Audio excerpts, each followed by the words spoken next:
হে hi everyone, কেমন আছো সবাই? আশা করছি ভীষণ ভালো আছো তোমরা। তো welcome back to my daily blog. তো ঘুম থেকে উঠে পড়েছি, কিন্তু উঠে দেখি বাইরে বৃষ্টি হচ্ছিল। আর এটা হয়তো তোমরা ডেইলি লক্ষ্য করো যে ডেইলির ব্লগে আমার একই কথা থাকে যে সকালে উঠেই দেখি বাইরে বৃষ্টি হচ্ছে। হ্যাঁ, যেটা সত্যি সেটাই তো বলবো, তাই না বলো? সকালে বৃষ্টি হচ্ছিল বলেই তো বললাম। আরে সকাল সকাল বৃষ্টি থাকার দেখলেই না আমার মাথাটা একদম গরম হয়ে যায়।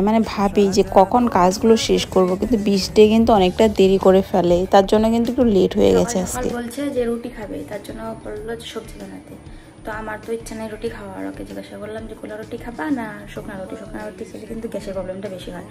তো আর উত্তর দিল না। তো আমি ভাবছি সবজিটা বানাতে থাকি, দেখি লুচিও করতে পারি। ওকে বললাম একবার যে আমার লুচি খেতে ইচ্ছে গেছে, তো দেখি ও যদি আবার বলে লুচি করার কথা তাহলে লুচি করবো, না হলে ওকে রুটি ভেজে দেবো, আমি খাবো না।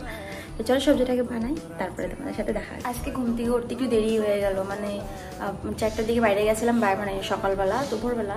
তারপরে হচ্ছে আবার ঘুমিয়েছি গিয়ে, তো উঠতে উঠতে আজকে 6:30 পার হয়ে গেছে, 6:45 বেজে গেছিলো। তার জন্য কিন্তু কাজে লেট হয়ে গেল। ঘরটার কিচ্ছু মোছা হয়নি, আর শুধু ঘর উঠোন ঝাড়ু দিয়ে রান্নাঘরে চলে এসেছি। রান্নাঘরের বাসি কাজগুলো সেরে এবারে যে ড্রেসটা চেঞ্জ করে নিয়েছি এক্সারসাইজ করবো, তখনই ও বলছে যে রুটি খাবো। তো আমি কিন্তু এক্সারসাইজ করার জন্য ড্রেসটা পরে চলে এসেছি রান্নাঘরে। এগুলো কাজ করে তারপর আমি এক্সারসাইজ করবো, তারপরে আমরা খাবারটা খাবো। এক্সারসাইজ না করে আর খাচ্ছি না। তো চলো কাজটা করি, পরে আবার কথা হচ্ছে।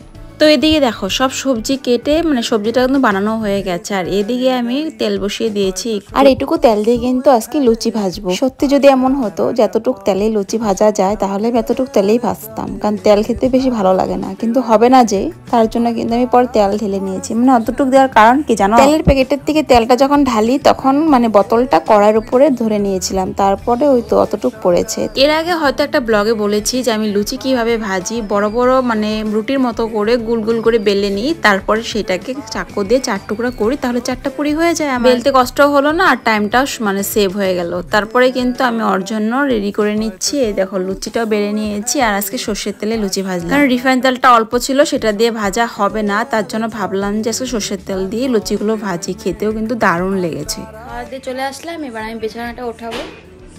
অর্ধেক একটা পুরিও খেয়ে নিয়েছি, তো পুরি দেখলে আর লোভটাকে সামলাতে পারি না, তো একটা পুরি খেয়ে আসলাম। তো এবার এক্সারসাইজ করবো, তার আগে বিছানাটা উঠে এক্সারসাইজ করবো। এক্সারসাইজ করার পরেই কিন্তু তোমাদের সাথে আবার গল্প করবো। তো মোটামুটি কমপ্লিট হয়ে গেল আমার এক্সারসাইজ। তো এক্সারসাইজ করতে করতে একদম ঘেমে গেছি, আর ঘামার পরে এতটা রিল্যাক্স লাগে, বডিটা এতটা হালকা লাগে কি বলবো। দেখো কতটা ঘেমেছি। এমন ঘাম যদি সবসময় বের হয় তাহলে কিন্তু এক্সারসাইজটা কাজে লাগে, আর যদি ঘাম না বের হয় তাহলে কিন্তু এক্সারসাইজটা কাজেই লাগে না। তারপর আমি খাওয়া দাওয়া করে নিলাম। তো খাওয়া দাওয়া কমপ্লিট করলাম আমারটা। এখন একটা করে কাজ করে অনেক সময় রেস্ট করলাম।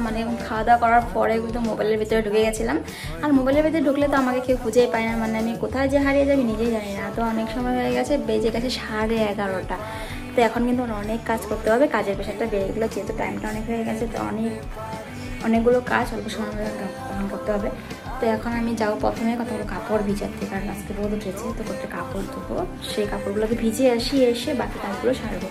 তো চলো আজকে কিন্তু তোমাদের সঙ্গে নিয়েই কাজগুলো করবো। তো তোমরা সম্পূর্ণটা ব্লগ দেখবে আশা করছি। তোমাদেরকে আজকে একটা কোশ্চেন করি, তোমরা সবাই কিন্তু অ্যান্সার দেবে। এই যে তোমরা ডেলি ডেলি আমার বাসন ধোয়া, কাপড় ধোয়া এগুলো দেখো, তোমাদের বোরিং লাগে না? একটু সত্যি কথা বলবে তো। যারা যারা আমাকে ভালোবেসে আমার ব্লগ দেখো, আর যারা যারা হেট করে ব্লগ দেখো, তারা তো কমেন্ট করবে না জানি, কিন্তু সম্পূর্ণ ব্লগটা কিন্তু দেখোই তোমরা, আমি ভালো করে জানি। যাই হোক, যারা যারা ভালোবাসো একটু কমেন্ট করে জানিয়ে দিও তো আমার এই বোরিং কাজগুলো তোমাদের ভালো লাগে নাকি। কারণ সারাটা দিন আমি একাই থাকি বাড়িতে, আর 10-5 জন লোক নেই যে আমি তাদেরকে দেখাবো আমার ব্লগে, কারণ আমরা 2 জনই থাকি। তো সারাটা দিন আমার একাই থাকতে হয়। তো ছেলে মানুষ তো সারাদিন বাড়িতে থাকে না, কাজেই থাকে। আর সত্যি কথা বলতে এই একঘায়া ব্লগ আমি একবার ভেবেছিলাম ছেড়ে দেবো বানানো, কিন্তু আমি একবার ভাবলাম, ডিপলি ভেবেছি কথাটা, যে আমার মতো তো অনেকেই আছে এরকম লাইফস্টাইল ব্লগ আপলোড করে, তাদের কিন্তু অনেক অনেক ভিউজ বা সাবস্ক্রাইবার আছে। তো আমি ভেবেছি ছোটোর থেকেই তো বড় হওয়া যায়, তো আমার ব্লগও যারা যারা ভালোবাসে হয়তো দেখতে দেখতে আমার চ্যানেলটাও একদিন অনেক বড় হয়ে যাবে। তার জন্য ভেবেছি যেহেতু আমার চ্যানেলটা লাইফস্টাইলের ব্লগের জন্য, তো এখানে তো লাইফস্টাইলটাই শেয়ার করা হবে, তাই না? তার জন্য আমি প্রত্যেক দিন কী করি না করি সব কিছুই কিন্তু টুকিটাকি সমস্তটাই শেয়ার করি তোমাদের সাথে। আর এই জিনিসটাই যারা আমার ব্লগে দেখতে আসো তারাই হয়তো ভালোবেসে সম্পূর্ণটা ব্লগ দেখো স্কিপ না করে, আর যারা এমনিতেই আসো একটু ইন্টারেস্ট নেওয়ার জন্য, তাদেরকে আমি কিছু খারাপও খারাপও মনে করি না বা ভালো মনে করি না। তোমাদের ইচ্ছে হলে আমার ব্লগ দেখবে, আর ইচ্ছে না হলে দেখতে হবে না। যেমন আমাকে অনেকে ভালোবাসে, তেমন কিন্তু অনেক লোক আছে যারা আমাকে হেট করে বা আমার ভিডিও দেখে হাসে বা আমার ভিডিও দেখে বলে যে এগুলো কি করে না করে, কি ভিডিও বানায়। কিন্তু হ্যাঁ, আমি একদিন না একদিন হয়তো তাদেরকে উত্তর দিতে পারবো যে আমিও করতে পেরেছি, এটার আশায় আমি আছি। ভগবান চাইলে সবই হবে, তো ভগবানের ভরসায় সবকিছু। তো দেখো, কথা বলতে বলতে কিন্তু আমি সবকিছু করে নিলাম। আর এদিকে বাসনগুলো পড়েছিল, বাসনগুলো মেজে ধুয়ে নিচ্ছি। আর ওই তো দেখতেই পারলে তোমরা, কড়াইটা খালি করে একটু তরকারি ছিল, সেই তরকারিটা একটু বাটিতে রেখে দিলাম, আর লুচি দুটো ছিল সেটা রেখে দিলাম। সেই লুচিটা আর আমার কপালে আর খাওয়া হয়নি, কারণ এখানে এত আটশোলা তারপরে কি করেছে, লুচিগুলো খেয়ে ফেলেছে। তোমাদের সাথে সেটা আর শেয়ার করতে পারিনি, কিন্তু ভিডিওটা তো ভয়েস ওভার করা, তাই কিন্তু আমি পরেরটা আগেই বলে দিলাম। আজকে কিন্তু অনেকটা লেট হয়ে গেছে। সকালে উঠতে যদি আমার একটু দেরি হয় তাহলে সারাটা দিন কাজই এরকম ভাবে কাটে। তারপরে দেখো, এবার কিন্তু অনেকগুলো কাপড় নিয়ে বসে পড়লাম। তো কাপড় ধুতে গিয়ে দেখলাম বালতিটা বাথরুমে আছে, তাই আর কি বালতিটা নিয়ে আসলাম। এই বালতিটা রাখলে কি হয়, কাপড় একটাতে ধুই আর একটাতে চিপে চিপে রাখি, তাহলে সুবিধা হয়, না হলে একটু অসুবিধা ফেস করি আমি।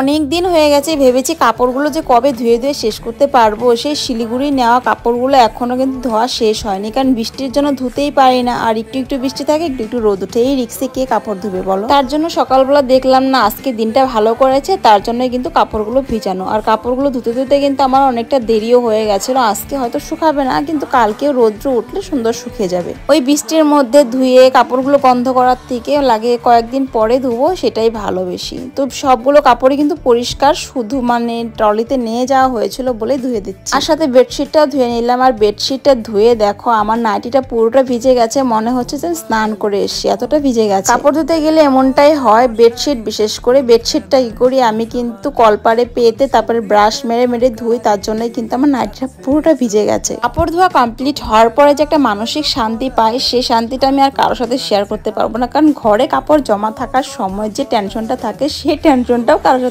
শেয়ার করতে পারবো না। যাক বাবা, আর কয়েকটা কাপড় আছে, সেটা কালকে ধুয়ে দিলে আমার কাপড় ধোয়া কমপ্লিট হয়ে যাবে। দেখো অনেকগুলো কিন্তু ধুয়ে দিলাম, বেলা করে হলো। তারপরে পুজোটাও হয়ে গেল স্নান করে এসে। ফাইনালি কাপড় টাপড় ধুয়ে স্নান করে এসে পুজো টুজো দিয়ে একটু বসলাম। এবার যাবো রান্নাঘরে রান্না করতে। দেখো সকালবেলা যদি আমি দেরি করে উঠি তাহলে কতটা দেরি হয়েছে সব কিছু করতে। কিন্তু বললাম সেদিনকার ব্লগে, কালকের ব্লগে বললাম নাকি যে একটু যদি আমার উঠতে দেরি হয় সারাটা দিনই মানে কাজ করতে করতে লেট হয়ে যায়। তো আজকে সেটাই হয়েছে আমার সাথে। তো এখন আমি যাবো রান্নাঘরে, একদম হালকা ফুলকা কিছু একটা রান্না করবো। আর আজকে গরমটাও ভীষণ পড়েছে। প্রথমে ভেবেছিলাম সয়াবিন রান্না করব, কিন্তু এই গরমের মধ্যে আমি আর সয়াবিন রান্না করতে যাবো না, ডাল রান্না করব। তো চলো যাই রান্নাঘরে, রান্নাটা করে আসি।